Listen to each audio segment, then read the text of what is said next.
ভারত সেটি অগ্রাহ্য করে সেটি করতে দিল। বাংলাদেশ কড়া প্রতিক্রিয়া জানালো। তারা তখন মনে হলো ভারতের পক্ষ থেকে যেন একটু নরম। এটা হয়তো ভেবেছি এটা খুব একটা কিছু হবে না, কিন্তু তারপরে বাংলাদেশের দিক থেকে রিয়াকশনটা was very strong, unusually strong আমি বলবো। এবং তারপরেই কিন্তু লক্ষ্য করবেন যে ভারতের দিক থেকে উদ্যোগটা একটু বেশি দেখা যাচ্ছে। হুম। তাদের রয়েস ঢাকা এসেছিলেন, তিনিও প্রাইম মিনিস্টার অ্যাডভাইজারের সাথে কথা বললেন, হাই কমিশনার মহোদয় কথা বললেন, তিনি গিয়ে আবার ওই দিনই দিল্লিতে ফেরত গিয়ে ভারতের প্রধানমন্ত্রীর সাথে কথা বলেছেন। তার অর্থ হচ্ছে যে তারা হ্যাঁ, আমাদের স্বরাষ্ট্রমন্ত্রীও বলছেন যে ভারত হাসিনা কার্ড খেলছে, এভাবে সম্পর্ক রাখা যায় না। তাঁর বক্তব্য। ভারতের যদি হাসিনা কার্ড থাকে, বাংলাদেশেরও কি কোনো কার্ড আছে কিনা? আছে, সে তো কার্ড, সবারই কার্ড আছে। কার্ড তো আর মানে থাকা, কার্ড ক্রিয়েটও করা হয়। এমনিতেই গভর্নমেন্ট এখন অনেকগুলো ক্রাইসিস হ্যান্ডেল করতে হচ্ছে। আপনি ইকোনমিক ক্রাইসিস আছে, এর মধ্যে এনার্জি ক্রাইসিস নতুন করে তৈরি হয়েছে, এর মধ্যে আবার আরেকটা এরকম ক্রাইসিস নিয়ে। জনাব তারেক রহমান মাননীয় প্রধানমন্ত্রী তিনিও লন্ডনে ছিলেন। তিনিও তখন দণ্ডপ্রাপ্ত আসামি হিসেবে লন্ডনে ছিলেন। তারও বাংলাদেশের গণমাধ্যমে কথা বলায় নিষেধাজ্ঞা ছিল এবং তিনিও রাজনীতি করবেন না এরকম একটা বার্তা ছিল। সেখান থেকে রাজনীতি করেছেন, সভা-সমাবেশও সেখানে তিনি করেছেন। হোম গ্রাউন্ড মনে হচ্ছে এই বিষয়টা, মানে এই যে তৎপরতা, উগ্রবাদের বিষয়টা বাড়ছে, এটা কি আমাদের নিজস্ব দেশীয় নাকি এর মধ্যে আন্তর্জাতিক তৎপরতাও আছে? পার্শ্ববর্তী দেশ বা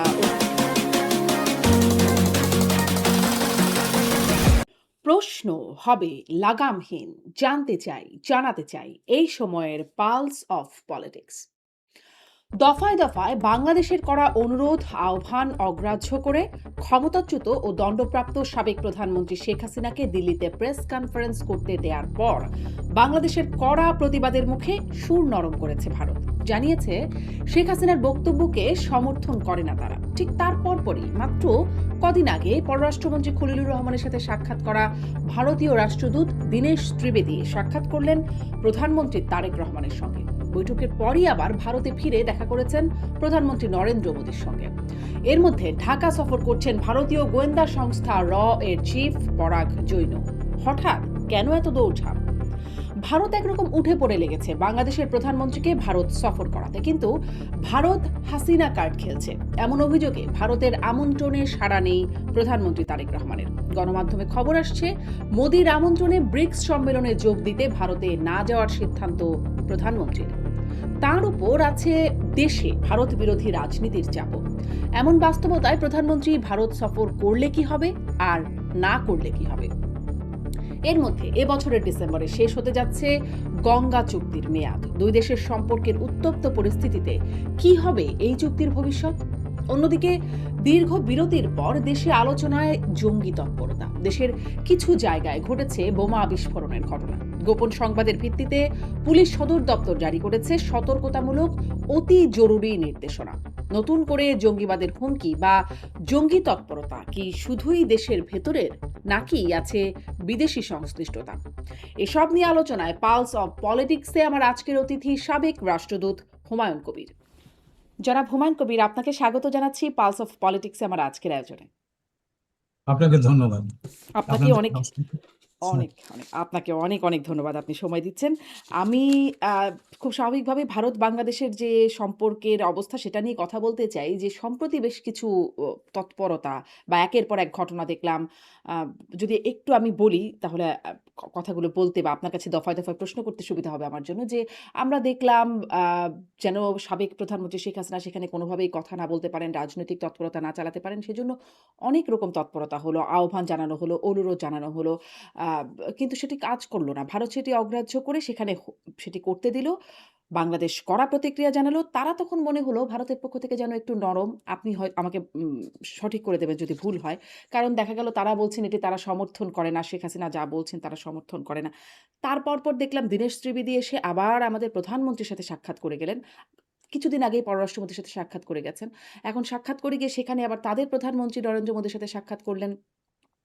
আ এই একটা অবস্থা। তাদের পররাষ্ট্র মন্ত্রণালয়ের মুখপাত্র জানাচ্ছেন তারা প্রধানমন্ত্রী তারেক রহমানের ভারত সফরের দিকে তাকিয়ে আছেন। মানে অনেক কিছু হয়ে গেল এর মাঝখানে। সম্পর্কটা ঠিক কোথায় আছে এই মুহূর্তে? আপনার কাছে কি মনে হয় সম্পর্কটার অবস্থান কি? এবং এখানে আপার হ্যান্ড এ কে আছে এই পাল্টাপাল্টির মধ্যে? ধন্যবাদ আপনাকে। সম্পর্কটা খানিক সময়ের জন্য এক ধরনের স্থবিরতার মধ্যে পড়েছে বলেই আমার ধারণা। হুম, কারণ আমরা যদি একটু পেছনে যাই তাহলে আমরা লক্ষ্য করব যে অন্তর্বর্তীকালীন সরকার যখন ছিল, তখন ভারতের পক্ষ থেকে বারবার বলা হয়েছিল যে একটা গণতান্ত্রিক সরকার আসলে বাংলাদেশে, এবং সেটা যে সরকারই হোক, এটাও কিন্তু তারা এমফেসাইজ করেছিল, যে সরকারই হোক তার সাথে তারা কাজ করতে হবে। এবং সে অনুযায়ী আমরা দেখলাম যে বর্তমান সরকার বিএনপির জনাব তারেক রহমানের নেতৃত্বে যে সরকারটা গঠিত হলো, এই সরকারটা যখন গঠিত হলো, প্রাথমিকভাবে তারা, আমি বলবো যে উষ্ণ অভিনন্দনই জানিয়েছেন। ভারতের প্রধানমন্ত্রী নরেন্দ্র মোদী চিঠি লিখেছেন, সপরিবারে ভারত সফরের জন্য আমাদের প্রধানমন্ত্রীকে আমন্ত্রণ জানিয়েছেন। ভারতের স্পিকার এই শপথ গ্রহণ অনুষ্ঠানে অংশগ্রহণ করেছিলেন। তো বাতাবরণটা তখন মনে হয়েছিল যে হ্যাঁ, সম্পর্ককে স্বাভাবিক করার ক্ষেত্রে একটা গতি আসছে। বাংলাদেশের দিক থেকেও কিন্তু বাংলাদেশ তার, আমি বলবো যে কিছু কিছু উদ্যোগ গ্রহণ করেছে। যেমন ধরুন, বর্তমান সরকার গঠিত হওয়ার 2-3 দিনের মধ্যেই ভারতের উপর যে ভিসা নিষেধাজ্ঞা ছিল সেটা তুলে নিয়েছে। তো কাজে এটাকে একটা ইতিবাচক ইঙ্গিত হিসাবে দেখা যায়। আহ এর মধ্যে ইতিমধ্যে সপ্তাহ 2-1-এর মধ্যে মোটামুটি বাস সার্ভিসও কিন্তু চালু হয়েছে। তো ওইগুলোকে আমরা মনে করতে পারি যে দুই দিক থেকেই একটা উদ্যোগ প্রাথমিকভাবে ছিল যে সম্পর্কটাকে স্বাভাবিক করার জন্য। কিন্তু এখন মনে হচ্ছে 6 মাস পরে এসে যে সেই প্রাথমিক উদ্যোগগুলো বোধ হয় একটু একটু হোঁচট খেয়েছে বা একটু থমকে গেছে। এবং এর মধ্যে অনেকগুলো ঘটনা ঘটেছে, যেমনটা আপনি বলছিলেন যে আমাদের মাননীয় প্রধানমন্ত্রী মালয়েশিয়া, চীন সফর করেছেন। আহ মার্কিন যুক্তরাষ্ট্রের দিক থেকে এখানে বেশ কয়েকটা ভিজিট হয়েছে। আহ সাম্প্রতিককালে 5ই অগাস্ট আমরা দিল্লিতে একটা প্রেস কনফারেন্স দেখলাম। তো বিষয়গুলো, এবং এর মাঝখানটা পশ্চিমবঙ্গ নির্বাচনের ফলাফলের ভিত্তি বা তারপরে পরিবর্তন যেটা হলো, এবং এর পরবর্তীতে পুশিন ইত্যাদি জাতীয় ঘটনাবলী, এই সবগুলো মিলিয়ে মনে হয়েছে যে আমরা খুব একটা সহায়ক অবস্থা তৈরি করতে পারিনি। এবং না পারার কারণেই আমার কাছে মনে হচ্ছে এক ধরনের একটা স্থবিরতা চলছে। এবং সেই প্রেক্ষাপটে কিন্তু আমাদের প্রধানমন্ত্রীকে বিমস্টেকের চেয়ারম্যান হিসেবে ভারত সফর করার জন্য ব্রিক্স সামিটে ভারতের প্রধানমন্ত্রী নরেন্দ্র মোদী আমন্ত্রণ জানিয়েছেন। এবং সে আমন্ত্রণটা, আমি বলবো যে জবাব হয়তো না পাবার প্রেক্ষাপটেই, এবং এখানে মিডিয়া তো নানান ধরনের কথাবার্তা আসবার প্রেক্ষাপটে, আহ কয়েকদিন আগে ভারতের হাই কমিশনার যিনি ঢাকায় আছেন, দীনেশ ত্রিবেদী মহোদয়, তিনি প্রথমে পররাষ্ট্রমন্ত্রীর সাথে দেখা করলেন, তারপরে আমাদের স্বরাষ্ট্রমন্ত্রীর সাথে দেখা করলেন, এবং শেষ পর্যন্ত আমার মনে হয় যে 12 তারিখে বোধহয় তিনি প্রধানমন্ত্রীর সাথে দেখা। এবং নিঃসন্দেহে এখানে তার এই সফর, তার এই সাক্ষাৎগুলোর মূল সুর কিন্তু তিনি পরে প্রেসের সাথে কথা বলতে গিয়ে যেটা বোঝাবার চেষ্টা করেছেন, তিনি বাংলাদেশের প্রধানমন্ত্রীকে দিল্লি ব্রিক্স সম্মেলনে যাবার জন্য আহ, তারা আগ্রহী, তার কথা থেকে সেটাই প্রকাশ পেয়েছে। তিনি দুটো কথা বলেছেন যেটা আমার মনে হয় গুরুত্বপূর্ণ। একটা হচ্ছে যে দুই প্রধানমন্ত্রী যদি আলোচনা করেন সব ইস্যু সমাধান করা সম্ভব, এই কথাটা তিনি কিন্তু জোর দিয়ে বলেছেন। এবং তিনি বারবার বলার চেষ্টা করেছেন যে আমরা প্রতিবেশী, আমাদের সহযোগিতা করা দরকার, ইত্যাদি ইত্যাদি। তো কাজেই আমার কাছে না, মনে কিন্তু হয়েছে যে আমার আমার এখানে প্রশ্নটা হচ্ছে যে এরকম মিষ্টি, মিষ্টি কথা আমরা শুনতে পাচ্ছি বা ভালোই লাগে শুনতে। কিন্তু ধরেন ওই যে শুরুতেও যে আপনি বললেন যে নির্বাচিত সরকার আসলে সম্পর্ক স্বাভাবিক হবে বলে তাদের পক্ষ থেকে একটা বিষয় ছিল এবং নির্বাচিত হবার আগেই যখন আ বেগম খালেদা জিয়া বিএনপির সাবেক চেয়ারপারসন তিনি মারা গেলেন, তারপরে একদম খুবই একদম ইতিবাচক জেস্চার দেখলাম। তাদের পররাষ্ট্রমন্ত্রীকে একদম নরেন্দ্র মোদী পাঠিয়ে দিলেন।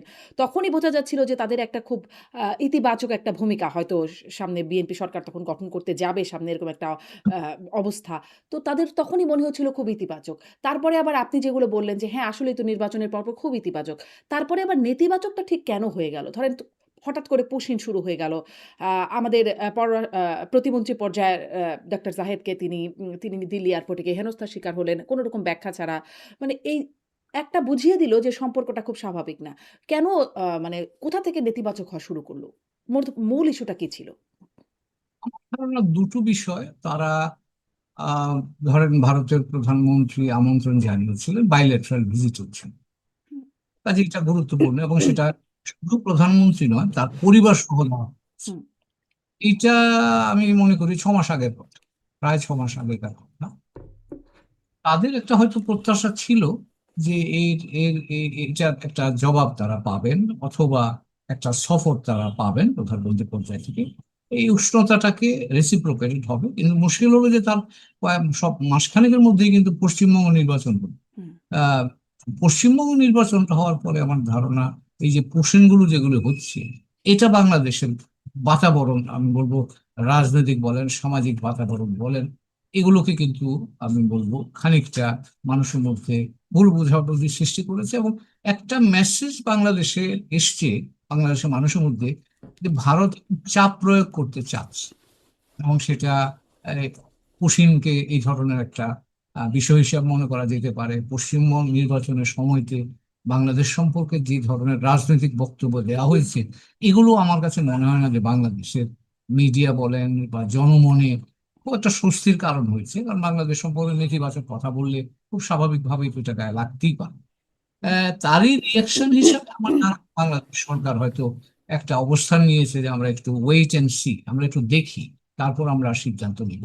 তারপর পরই আসলো মে মাসে চীন সফর, মালয়েশিয়ার সফর আপনি বলতে পারেন। তখনই আমার ধারণা ভারতের মধ্যে একটা আর্জেন্সি বা তারা একটা উপলব্ধি করেছে যে বাংলাদেশের সাথে একটু উদ্যোগী হয়ে আহ যুক্ত হওয়া দরকার। এবং তখনই আমরা দেখলাম যে বিমস্টেকের ব্রিক্সের সম্মেলনে হুম, প্রধানমন্ত্রীকে দাওয়াত করা হলো। কিন্তু ততক্ষণই কিন্তু যেটা বললাম, হুম। যে আমাদের অভ্যন্তরীণ ভারত বাংলাদেশ সম্পর্কের কিছু বিষয় ইতিমধ্যেই দুই দেশের মধ্যে উত্তেজনাটা বাড়াচ্ছিল। এরপরে 5ই অগাস্টের ঘটনা বলে কিন্তু সেটাকে আরেকটু ঘি ঢালছে আপনি বলতে পারেন। হ্যাঁ, এই এবং ঘিটা কেন কড়া ঢালতে দিল? এটাও আমার একটা প্রশ্ন যে ঘিলটা কেন ঢালতে দিল? যেহেতু তারা একটু উদ্যোগী হলো সম্পর্কটাকে একটু ভালো করবার জন্য। তারপরে তারা তো জানেই যে কারণ জানে বাংলাদেশের পক্ষ থেকে বারবার বলা হয়েছে যে এটার পরিণতি কি হবে বা তারা বাংলাদেশ কোনোভাবেই এটা পছন্দ করছে না যে সেখান থেকে শেখ হাসিনা কথা বলবেন, তাদের তৎপরতা চালাবেন। বিশেষ করে ৫ই আগস্ট সম্পর্কে বলা হয়েছে সেটি যখন হচ্ছে না বলে বোঝা গেছে এমনকি বিদেশি সাংবাদিকদের সাথে প্রশ্নোত্তর পর্ব যেন না হয় সেই বিষয়ে বলা হয়েছে, সেটিও পর্যন্ত রাখা হয় নাই। মানে ভারত যদি উদ্যোগী হয়, কেন এগুলো একদমই অগ্রাহ্য করলো পুরো আ মানে আবেদন, আহ্বান, অনুরোধ যাই হোক না কেন? আর দুই ভাবে দেখা যেতে পারে। ধরেন একটা হতে পারে যে তারা হয়তো ভেবেছিল যে এই ধরনের উদ্যোগের প্রতিক্রিয়া খুব বেশি কিছু হবে না। কারণ বাংলাদেশ থেকে তো বলা হচ্ছে, অনেকেই বলছে যে এই বিষয়টা খুব গুরুত্বপূর্ণ, এখন নয়, মানুষ এটা নিয়ে খুব বেশি চিন্তা করছে না। এবং তারা যেহেতু আদালতের কাঠগড়ায় আছেন, তারপরে খুব একটা প্রতিক্রিয়া হয়তো হবে না। ভারত হয়তো সেটাকে সেইভাবে চিন্তা করে থাকতে পারে। কেন চিন্তা করতে পারে সেটা? বাংলাদেশের পক্ষ থেকে তো বলে দিচ্ছে। মানে দীনেশ ত্রিবেদী তার আগে এসছেন। তখন বলা হয়েছে, তার আগেও বলা হয়েছে, ডক্টর ইউনূসের সময় থেকেই বলা হচ্ছে যে তিনি যেন রাজনৈতিক কর্মকাণ্ড করতে না পারেন। সেটি না হয় পাত্তা দিল না কারণ সেই সরকারকে তারা খুব আমলে নিত না। কিন্তু তারেক রহমানের সরকার আসবার পরও দফায় বলা হলো, জানানো হলো, বৈঠক করে জানানো হলো। তারপরেও কেন আ মানে আসলে তারা এটা বুঝল না? এটা এটা আমি সরকারের কাজের ধরন হিসেবে সাধারণভাবে বলছি কথাটা।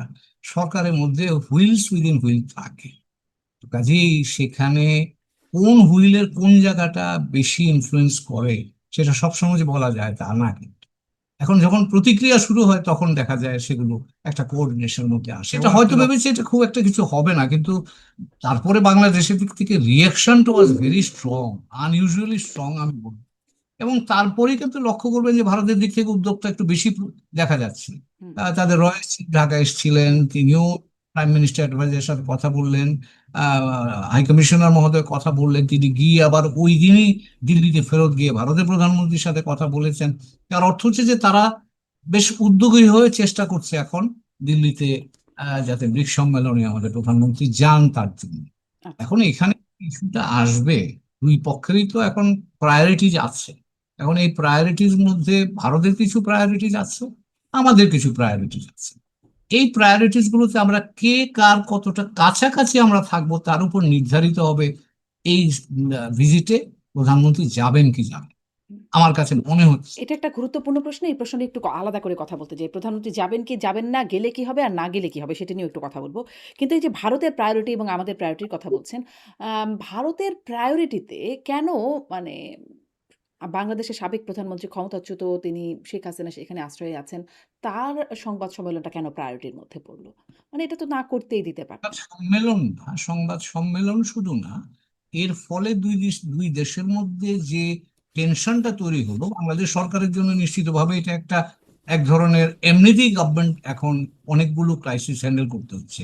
আপনি ইকোনমিক ক্রাইসিস আছে, এর মধ্যে এনার্জি ক্রাইসিস নতুন করে তৈরি হয়েছে, এর মধ্যে আবার আরেকটা এরকম ক্রাইসিস নিয়ে গভর্নমেন্টের জন্য তো একটা হুম, ডিসিশন পয়েন্ট। সবাই পলিটিক্যাল পার্টিগুলো নানান কথা বলছে, পাবলিকের মধ্যে এক ধরনের কথাবার্তা হচ্ছে মিডিয়াতে। এবং ভারতেও কিন্তু লক্ষ্য করুন, ভারতের মিডিয়াগুলোও কিন্তু এখন তারা একটা কথা বলার চেষ্টা করছে, তারা উপলব্ধি করছে যে ভারত বাংলাদেশের সম্পর্কটা এখানে প্রাধান্য পাওয়া উচিত। আমি ভারতের অনেকগুলো মেইন স্ট্রিম মিডিয়া দেখে কথাটা বলছি। তো কাজে এই বিষয়গুলো নিয়ে বাংলাদেশের ভেতর, বাংলাদেশ সরকারের তো পলিটিক্স আছে, তাকেও তো একটা আইডিয়াটা সেল করতে হবে হুম। যে কেন প্রধানমন্ত্রী ভারতে যান। এবং আমরা ভুলে গেলে চলবে না যে 24-এর রেশ কিন্তু এখনো শেষ হয়ে যায়নি। 24-এর রেশ বাংলাদেশে এখনো আছে, যারা ক্ষতিগ্রস্ত হয়েছে তারা এই সমাজে আছে, আর আইনি প্রক্রিয়া চলমান। তো কাজে এইগুলোর একটা ইম্প্যাক্ট তো এখানে আছে। এবং যখনই 5 তারিখে ঘটনাবলীটা হয়েছে, তখন এই সবগুলো ইস্যু সামনে চলে এসেছে। তখন নতুন করে আবার লোকজন ভাবা শুরু করেছে, কি ঘটেছিল সেগুলো আবার স্মৃতিতে নিয়ে আসবার চেষ্টা করেছে। এবং সেগুলো সবগুলোই সরকারের জন্য ইন এ ওয়ে কনস্ট্রেনিং ফ্যাক্টর বলতে পারো। এবং সরকারের জন্য তার নীতিগত সীমাবদ্ধতা তৈরিও করে থাকতে পারে। আমি জানি না, আমি বাইরে থেকে বলছি। হুম। মানে এটাই কি কারণ যে মানে বাংলাদেশ সরকার এত তখনও মানে ভারত সিরিয়াসলি না নিক বা বুঝতে না পারুক, কিন্তু বাংলাদেশ সরকারকে খুবই তৎপর মনে হয়েছে যেন কোনোভাবেই শেখ হাসিনা সেখানে কথা বলতে না পারেন এটি। মানে আ এ এটাই কি কারণ যে এই ২৪ এর স্মৃতি আবার মানে আবার সবার মাথা চাড়া দিয়ে উঠবে? এরকমই এটাই কি একটা কারণ ছিল নাকি আরো কি কারণ এটা খুব থাকতে একটা পারে? বড় কারণ। মানে আমি কথা বললে আর শেখ হাসিনা কথা বললে ধরেন কি সমস্যা? এবং এত তৎপরতা অনেক কিছুর বাইরে মানে এটাকে প্রায়োরিটি দিয়ে সরকার এত তৎপরতা চালালো সেটি ব্যর্থই হবে বলতে হবে। সেটি কোনো কাজে আসলো না। উম মানে শেখ হাসিনা কথা বললে আ কি ক্ষতি হলো? তিনি যে বললেন তাতে আসলে ক্ষতি কি হলো? না, ক্ষতি সেটা আমি তো বললাম আপনাকে যে এখানে এক ধরনের মানসিক অস্থিরতা তৈরি হয়। এই 24, এখনো পর্যন্ত 24-এর রেশটা যেটা আছে, আমি যেটা বলছি, এবং এই রেশটা শুধুমাত্র যে মনস্তাত্ত্বিক রেশ তাও নয়, সরকারের একটা রাজনীতি আছে। এবং সেই 24 যারা ধারণ করে 24-কে নিয়ে যারা কথা বলছে, এখনো যারা কথা বলছে, সরকারের তাদের সাথে পলিটিক্যাল এগ্রিমেন্ট ডিসএগ্রিমেন্টের ব্যাপারটাও তো আছে। কাজে সরকারের জন্য এটা এক ধরনের একটা চাপ তৈরি করছে, এবং সেই চাপের কারণে আমার ধারণা সরকারের দিক থেকে রিয়াকশনটা খুব স্ট্রং হয়েছে। এবং আমার মনে হয়, আমি হুম। আন্দাজ করছি বাইরে থেকে, যে এখনো পর্যন্ত সেই জায়গাটাতে সরকার শক্ত অবস্থানই আছে। হ্যাঁ, যেহেতু যদি বলছেন না যে যদি একটা না পলিটিক্যাল অন্য কিছু। সমীকরণ আছে। হ্যাঁ, এগ্রিমেন্ট মানে তাদের সাথেও একটা বোঝাপড়ার ব্যাপার আছে যারা ২৪ এর বিষয়টাকে ধারণ করে রাজনীতি করছে বা সেটি কেন্দ্রিক রাজনীতি করছে। সেই জায়গা থেকে সরকার তাহলে সরকারের এখন ইমেজটা কি হলো? যে সরকার আসলে চেষ্টা করেছিল কিন্তু সরকার সেটা থামাতে পারে নাই। এটা মানে এই ইমেজটা কেমন সরকারের জন্য? এখানে আমার ধারণা সরকারের উপর মানুষ দোষ না দিয়ে দোষটা বরঞ্চ ভারতের কাঁধেই যাচ্ছে। হুম, ভারতকেই, কারণ 24-এর সাথে ভারতের যুক্ততা আছে, এটা আমাদের মনে মনে রাখা ভালো। কাজেই 24-এর সাথে যেহেতু ভারতের যুক্ততাটা আছে, কাজেই এখন যখন এই ঘটনাটা ঘটেছে, তখন মানুষ কিন্তু এই সরকারের চাইতে ভারতের দিকে ইঙ্গিত করছে বেশি করে। কাজেই এই জায়গাটায় আমি আমার দেখা অনুযায়ী সরকারের সমালোচনা লোকেরা খুব করছে না, বরঞ্চ ভারতের সমালোচনাটা বেশি, যে ভারত এটা দিয়ে বাংলাদেশের উপর চাপ দেওয়ার চেষ্টা করছে। এই ধারণাটাই এখানে আমরা দেখতে পাচ্ছি। হুম। এই যে মানে হ্যাঁ, আমাদের স্বরাষ্ট্রমন্ত্রীও বলছেন যে ভারত হাসিনা কার্ড খেলছে, এভাবে সম্পর্ক রাখা যায় না। তাঁর বক্তব্য। ভারত হাসিনা কার্ড খেলছে। এই বিষয়টা নিয়ে আপনার মূল্যায়ন কি? আর ভারতের যদি হাসিনা কার্ড থাকে, বাংলাদেশেরও কি কোনো কার্ড আছে কিনা? আছে, সে তো কার্ড, সবারই কার্ড আছে। কার্ড তো আর মানে থাকা, কার্ড ক্রিয়েটও করা হয়। কাজেই আপনার আহ, স্বরাষ্ট্রমন্ত্রী যেটা বলছেন, আমি তো বললাম যে এরকম একটা ধারণা বাংলাদেশে তৈরি হচ্ছে হুম, যে ভারত আমাদের উপর চাপ, ক্রমাগত চাপ দিয়ে যাচ্ছে, পুশিন ইত্যাদি ইত্যাদি, সে সময় থেকে শুরু করে এই 5ই অগাস্টের ঘটনাবলী পর্যন্ত মনে করা হচ্ছে যে এক ধরনের চাপ দিয়ে যাচ্ছে। এবং স্বরাষ্ট্রমন্ত্রী, আমার কাছে তো সব তথ্য নাই, স্বরাষ্ট্রমন্ত্রীর কাছে হয়তো সব তথ্য আছে, সেই ভিত্তিতে তিনি মন্তব্যটা করেছেন। তবে তার মন্তব্যটা যে জন আকাঙ্ক্ষা বা জনমতের খুব বাইরে, হুম, সেটা আমি মনে করছি না। মোটামুটি জনমতকে প্রতিফলিত করছে, এটা বড় অংশের মতামতকে প্রতিফলিত করছে। হুম। এই যে ২৪ এর সাথে ভারতের সম্পৃক্ততা আছে, এই সম্পৃক্ততাটা আসলে কি লেভেলের সম্পৃক্ততা বা কোন পর্যায়ের সম্পৃক্ততা বলেন আপনি? কেমন সম্পৃক্ততা? আমরা জানি, আমরা 2014 সালে তো চোখেই দেখেছি, এটা তো আর দূরে যাওয়ার দরকার নেই। ভারতের পররাষ্ট্র সচিব ঢাকায় এসে বসে হুম, রাজনৈতিক নেতাদের সাথে দেন দরবার করে নির্বাচনে কিভাবে নির্বাচনকে বিশেষ একটা পক্ষের দিকে নিয়ে যাওয়া যায় তার তদবির করেছেন। বাংলাদেশের লোকজন গুম হয়ে ভারতে গিয়ে আশ্রয় নিয়েছে বা ভারতে ঠেলে দেওয়া হয়েছে, এইগুলি তো জানি। কাজে এটা নিয়ে আমার মনে হয় বেশি কথা না বলাই ভালো, এটা সকলের কাছে খুব স্পষ্ট। এবং আহ, কিন্তু এই এই যে ধরেন কারণেই গুম হয়ে ভারতে আশ্রয় নিয়েছে বা ভারতে ঠেলে দেওয়া হয়েছে, সেখান থেকেও তো তারা রাজনীতি করতে পেরেছে। না, সবাই করেননি। আপনি, দেয়ার আর পিপল যারা তো ওখানে হাওয়া হয়ে গিয়েছিল, পরবর্তীতে তারা বাংলাদেশে নিশ্চয়ই ফেরত এরকম এসেছে। অনেকেই আছেন। আমি বলছিলাম স্বরাষ্ট্রমন্ত্রীর কথা, সালাউদ্দিন আহমেদের কথা। সেটা আছে। তিনি তখন হুম। ওখানে যখন ছিলেন তখন কোনো রাজনীতি করেছেন কিনা আমি জানি না, কিন্তু আমি অন্তত এখানে দেখিনি সেটা। হ্যাঁ, মানে এখন তো জানতে পারছি। এখন যারা আসলে মানে ২৪ এ রাজনীতি ধারণ করে আছেন, তারা বলছেন যে তিনি সেখান থেকে নির্দেশনা দিতেন বা সেখান থেকে আ তার কথাবার্তা বলতেন, মিটিং করতেন ভারত থেকে, শিলং থেকে। বিষয়গুলো আসছে। সেটা কিন্তু আমি আমার আসলে জানা রুমিন ফারহানা, ব্যারিস্টার রুমিন ফারহানার একটা প্রসঙ্গ। তিনি একটা জায়গায় বলছিলেন, আপনার কাছেও একটু এই বিষয়ে একটু শুনি। অ্যা যে এরকম ধারণার বিষয়ে আপনার অবস্থান বা বক্তব্য কি? যে তিনি বলছেন যে জনাব তারেক রহমান মাননীয় প্রধানমন্ত্রী তিনিও লন্ডনে ছিলেন। তিনিও তখন দণ্ডপ্রাপ্ত আসামি হিসেবে লন্ডনে ছিলেন। তারও গণমাধ্যমে, বাংলাদেশের গণমাধ্যমে কথা বলায় নিষেধাজ্ঞা ছিল এবং তিনিও রাজনীতি করবেন না এরকম একটা বার্তা ছিল। সেখান থেকে রাজনীতি করেছেন, সভা-সমাবেশও সেখানে তিনি করেছেন, দলীয় তৎপরতা চালাচ্ছেন। গণমাধ্যমে এত সক্রিয় তিনি কখনোই ছিলেন না। কিন্তু সবকিছুই দেশে-বিদেশে সব রাজনীতিগুলোই তিনি করেছেন। এখন যদি শেখ হাসিনা করে তাতে সমস্যা কি? একটা এখানে আলোচনায় একটা শুনছিলাম। আইনি একটা আইনি ব্যাখ্যা আছে। রুমিন ফারহানা নিজে আইন আইন চর্চা করেন, আইনজীবী উনি। আইনের একটা দিক আছে, সেটা আছে একটা। রাজনীতির মাঠ পর্যায়ে রাজনীতির আরেকটা বিষয় আছে। তিনি যেটা বলেছেন সেটা, হ্যাঁ, এখানে আইনগত ভাবে যেমন কোনো পত্রপত্রিকা তার খবর আমরা তখন দেখিনি। কারণ আইনি আইনি ভাবে যেহেতু এটা বিধিনিষেধ ছিল, কাজে সেটা তারা এখানে ছাপায়নি। কিন্তু অনলাইনে তিনি কথা অনলাইনে কথা বলেছেন, তার নেতাকর্মীদের সাথে কথা বলেছেন। তো সেটা এখনো আমি যদি বলেন আপনি, আহ, তখনকার প্রেক্ষাপটে আইনি অবস্থা ছিল, এখনকার প্রেক্ষাপটে আরেকটা আইনি অবস্থা আছে। আর এর পেছনে এছাড়া রাজনীতিও তো আছে। তো রাজনীতিটা তো আর রাজনীতিবিদরা করেন, তারা তাদের কর্মী সমর্থকদের নিয়ে তারা করে। কাজে সেই ব্যাপারে আমি আমি কোনো মন্তব্য করতে পারবো না, কারণ আমার সেই সক্ষমতা নাই। আমি এই রাজনীতির লোক নই। হুম। কিন্তু আমি আইনের কথাটা বললাম, সেটাই বললাম যে তখনও বিধিনিষেধ ছিল, এখনো বিধিনিষেধ আছে। জি, জি। আ এই যে আপনি বললেন যে রয়ের প্রধান পরাগ যেন তিনি আছেন, তিনি বাংলাদেশ সফর করছেন। আ তিনি এই মুহূর্তে কেন? এটা কি সেই সম্পর্কের বরফ গলানোর জন্য গোয়েন্দা পর্যায় থেকেও আসছেন? নাকি আসলে আরো কোনো কিছু আছে? সেটা তো ভাই আমার পক্ষে, আমি যদি অতটা জানতাম আমি হ্যাঁ, ভিতরে থাকলে বলতে পারতাম। কিন্তু আমি যেটা আন্দাজ করতে পারি বাইরে থেকে, তিনি হয়তো হয়তো আমি বলছি যে একটা আহ, কদিন আগে আমাদের যিনি নিরাপত্তা উপদেষ্টা তিনিও কিন্তু ভারতে গিয়েছিলেন। প্রধানমন্ত্রী যিনি উপদেষ্টা তিনিও গিয়েছিলেন। তো এটা হয়তো পাল্টা সফর হতে পারে, কিন্তু যেহেতু কনটেক্সটটা এখন এরকম, একটা ব্রিক্স সম্মেলনের দাওয়াত আছে, সেখানে হুম, যাবার জন্য খানিকটা পার্সুয়েট করার বিষয় থাকে, সেটাও একেবারে আলোচনার বাইরে ফেলে দেওয়া যাবে বলে মনে হয়। তো কাজেই, কারণ তাদেরও কথার গুরুত্ব নীতি নির্ধারণী পর্যায়ে যথেষ্ট আছে। এটা আমি যেহেতু কাজ করেছি আমি আপনাকে বলতে পারি।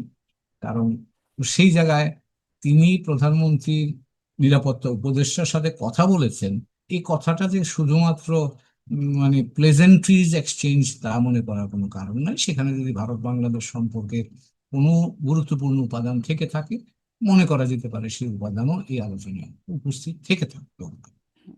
আ পররাষ্ট্র মন্ত্রণালয়ের মুখপাত্র রণধীর জয়সওয়াল এর আগে বিভিন্ন সময় যখন সংবাদ সম্মেলন করেছেন, তার কথায় শোনা গেছে যে বাংলাদেশের সাথে পাকিস্তানের যে যোগাযোগ যেটি ৫ই আগস্ট পরবর্তী বেড়েছে, সেই বিষয়টিতে তারা নজর রাখছে। তাদের আ গুরুত্বপূর্ণ ব্যক্তিরা আসছেন, যাচ্ছেন, এই যে সম্পর্ক বা যোগাযোগ, তারা এই বিষয়টিতে নজর রাখছেন।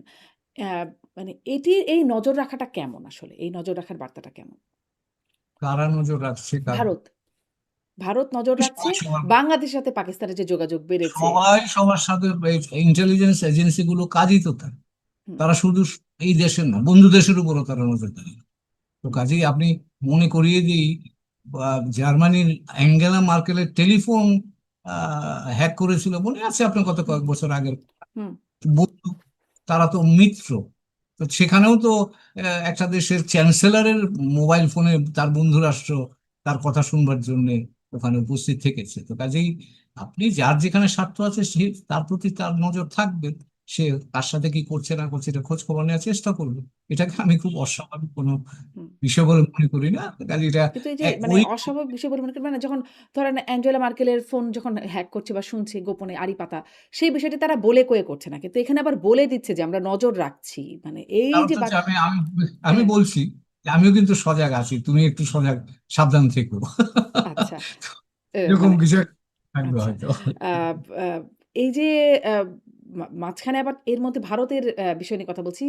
মার্কিনীদের সাথেও অনেক বিষয় আসলে আছে এবং আমরা আগে একটা কথা শুনতাম, বলতাম যে ভারতের লেন্স দিয়ে যুক্তরাষ্ট্র বাংলাদেশকে দেখে। এখন সেই লেন্স কিরকম হয়েছে যুক্তরাষ্ট্রের জন্য এবং বাংলাদেশের সাথে সম্পর্ক ভারত, কারণ মাঝখানে আরো একটা ঘটনা ঘটলো। দীনেশ ত্রিবেদী যখন আম মানে সার্জিও গোর মার্কিন প্রেসিডেন্ট ট্রাম্পের বিশেষ দূত, দক্ষিণ এশীয় বিশেষ দূত, তিনি যখন বাংলাদেশ সফর করলেন, তার মধ্যে সূচির বাইরে গিয়ে তিনি দীনেশ ত্রিবেদী, ভারতের রাষ্ট্রদূতের সাথে সাক্ষাৎ করলেন। এবং সেখানে যে কি কথাবার্তা হলো সেটি খুব জানা গেল না। এইটা একটা খুব একটু আ এক্সেপশনাল ঘটনাই বটে। আ ফলে এখন বাংলাদেশ নিয়ে তাদের মধ্যেও কি কিছু হচ্ছে? ভারত, যুক্তরাষ্ট্র? এখানে আমাকে যদি জিজ্ঞেস করেন, আমি যেটুকু পর্যবেক্ষণ করছি বা যেটুকু দেখি বুঝি, তাতে আমার মনে হয় যে ভারত এবং মার্কিন যুক্তরাষ্ট্রের মধ্যে বাংলাদেশ নিয়ে আগেও মতের পার্থক্য ছিল, হুম, এবং সেটা আমরা জানি। 2018 সাল থেকে, 14 সাল থেকে ইনফ্যাক্ট, তখন মার্কিন যুক্তরাষ্ট্রের বাংলাদেশের রাষ্ট্রদূত যিনি ছিলেন, তিনি নির্বাচনটা যাতে অংশগ্রহণমূলক হয় তার জন্য তিনি ইন্ডিয়াতে গিয়ে দেন দরবার করেছেন। কিন্তু তাতে কোনো কাজ হয়নি, কারণ তখন ভারত, মার্কিন যুক্তরাষ্ট্র বাংলাদেশকে প্রায় এক দৃষ্টিতে দেখত। আমার ব্যক্তিগত ধারণা যে 2018 সালের পর থেকে সেইটা দুই দুইজন দুইভাবে দেখার চেষ্টা করেছে, যে কারণে ভারতের সাথে এটা নিয়ে একটা টেনশনও মার্কিন যুক্তরাষ্ট্রে ছিল। 24 সালের পরে আমার মনে হচ্ছে যে মার্কিন যুক্তরাষ্ট্র ইন্ডিপেন্ডেন্টলি বাংলাদেশের সাথে কাজ করতে আগ্রহী। হুম, কিন্তু এই আগ্রহের জায়গাটার সীমাবদ্ধতাটা থাকবে যে বাংলাদেশ মার্কিন যুক্তরাষ্ট্রের বৈশ্বিক বা রিজিওনাল প্রায়োরিটি গুলো যেগুলো আছে সেগুলা কতটা কোথায় অবস্থান করছে তার উপর। তবে সেই জায়গাতে আমার ধারণা এই যে এই যোগাযোগগুলো, সেই বিষয়টাও এর সাথে জড়িয়ে জড়িয়ে থাকতে পারে।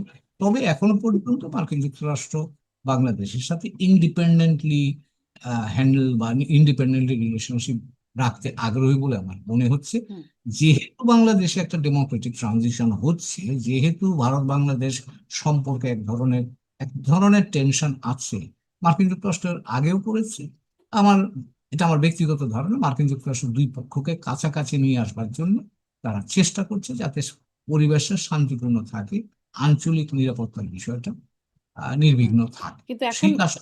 মানে মার্কিন যুক্তরাষ্ট্রের ইন্ডিপেন্ডেন্ট যোগাযোগ রাখছে বলছেন। ধরেন অভ্যুত্থানের গণ অভ্যুত্থান বাংলাদেশ তখন থেকেই মার্কিন যুক্তরাষ্ট্র বিশেষভাবে আলোচিত এবং সব পক্ষই মানে অভ্যুত্থানের যতগুলো পক্ষ আছে, সব পক্ষই এখানে মার্কিন যুক্তরাষ্ট্রের কথা বলছে। ইদানিং তো ফরহাদ মাজহার উনার বক্তব্যের পরে আরো বেশি আলোচনা হচ্ছে। যুক্তরাষ্ট্রও বলেছে তাদের তৎপরতা ছিল এখানে, সেই বিষয়টা তাদেরও বিভিন্ন আ আ এবং খোদ প্রেসিডেন্ট থেকে আসছে এবং যিনি পরাজিত হয়ে গেলেন মানে পতিত হয়ে গেলেন শেখ হাসিনা, তিনিও বলেছেন।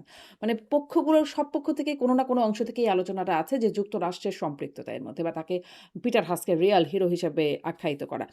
এখন আসলে তারা আ যুক্তরাষ্ট্রের কোনো বিশেষ স্বার্থ এখন এখানে যোগ হয়েছে কিনা?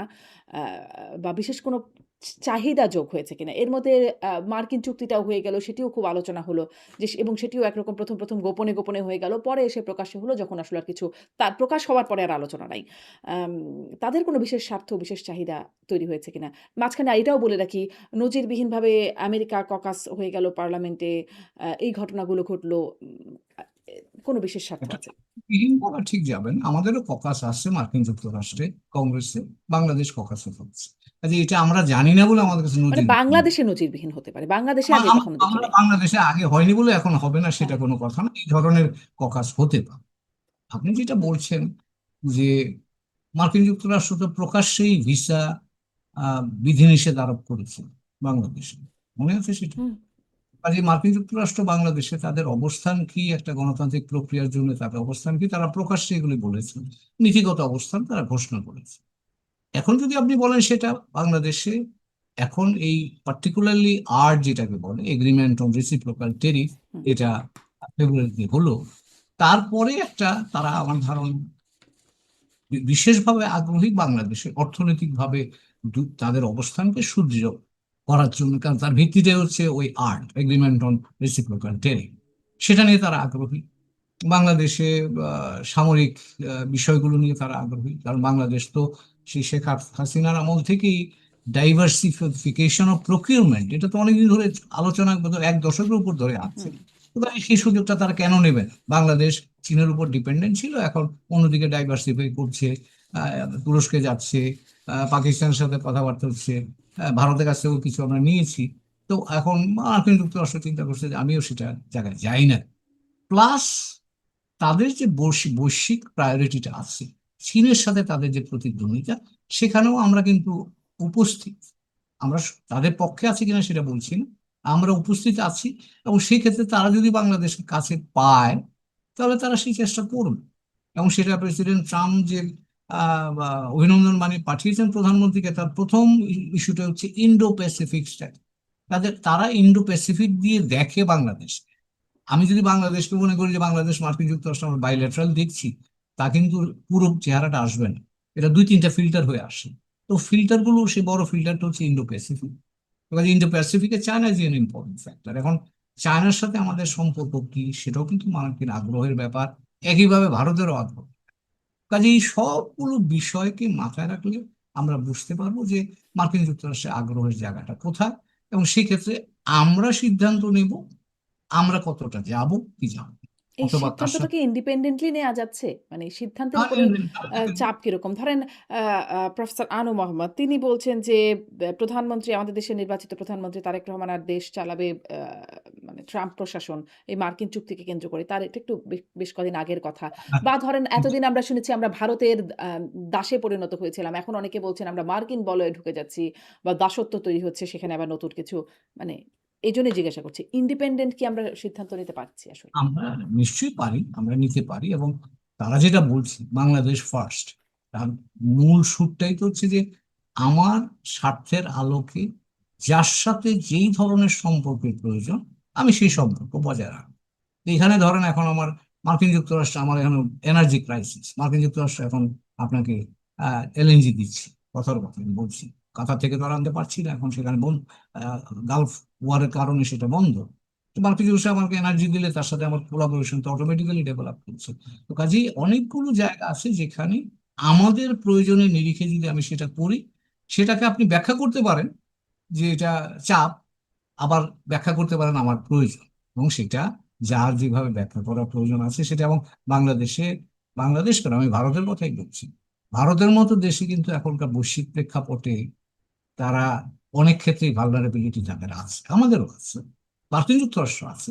প্রেসিডেন্ট ট্রাম্প ওই যে ইরান যুদ্ধ করছে, হি ইজ অলসো ভালনারেবল আগামী নির্বাচনের প্রেক্ষাপটে, মিড টার্মের জন্য। এবং সেই কারণেই চেষ্টা করছেন হরমুজটাকে খোলার জন্য ইরানকে রাজি করানো যায় কিনা।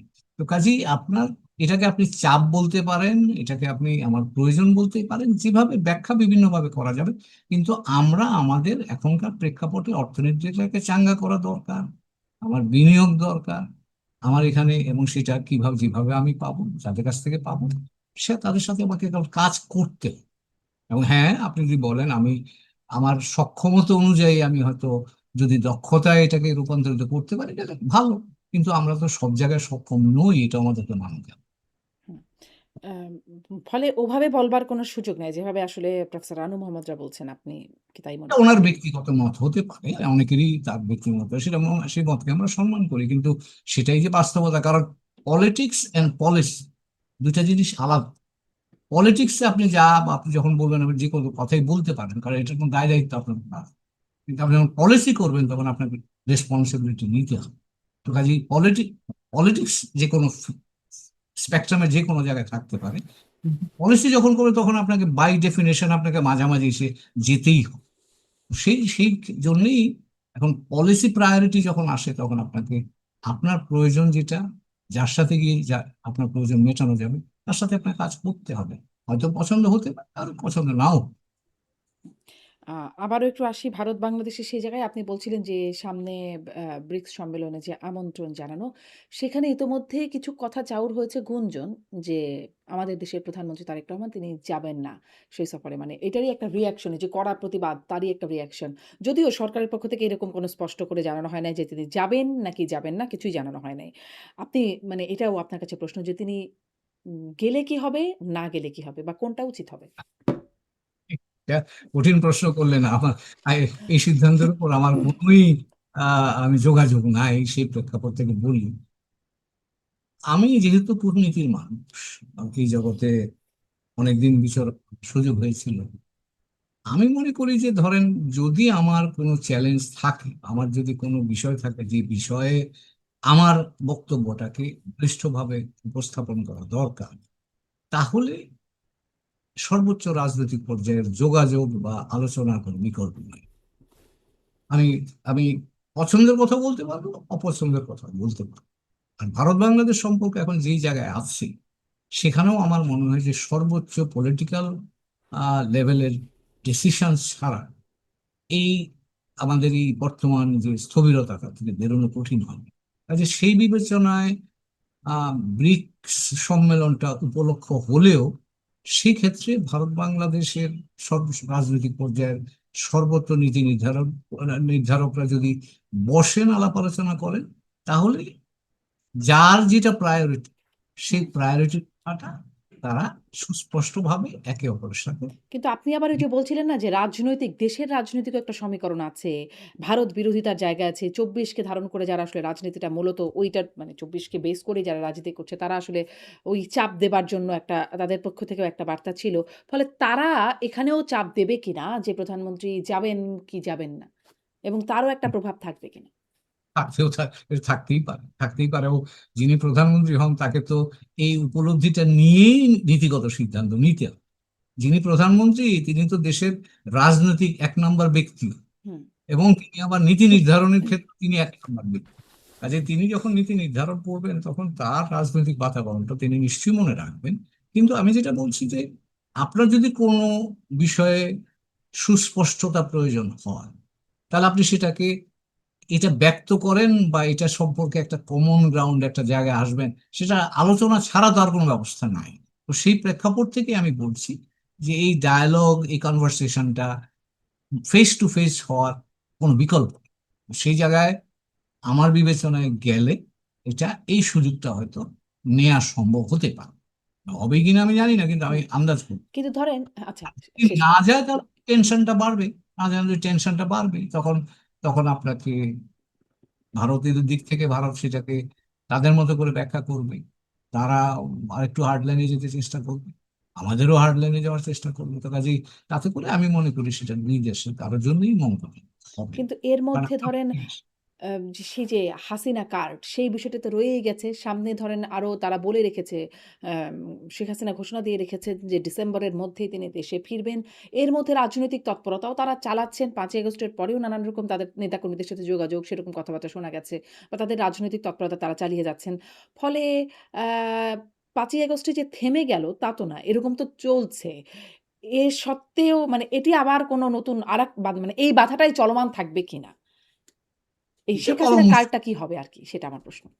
বলা মুশকিল কারণ এখানে তো বললাম যে এখানে অনেক শক্তি আছে যারা এটাকে কাজে লাগাতে চেষ্টা করে, এবং সেই ক্ষেত্রে শক্ত অবস্থান তৈরি হবে। জনগণের একটা বড় অংশ আছে যাদের একটা অবস্থান আছে। কাজেই হুম। সে জায়গায় আহ, উত্তেজনা বাড়বে। উত্তেজনা বাড়বার একটা আশঙ্কা থাকবে।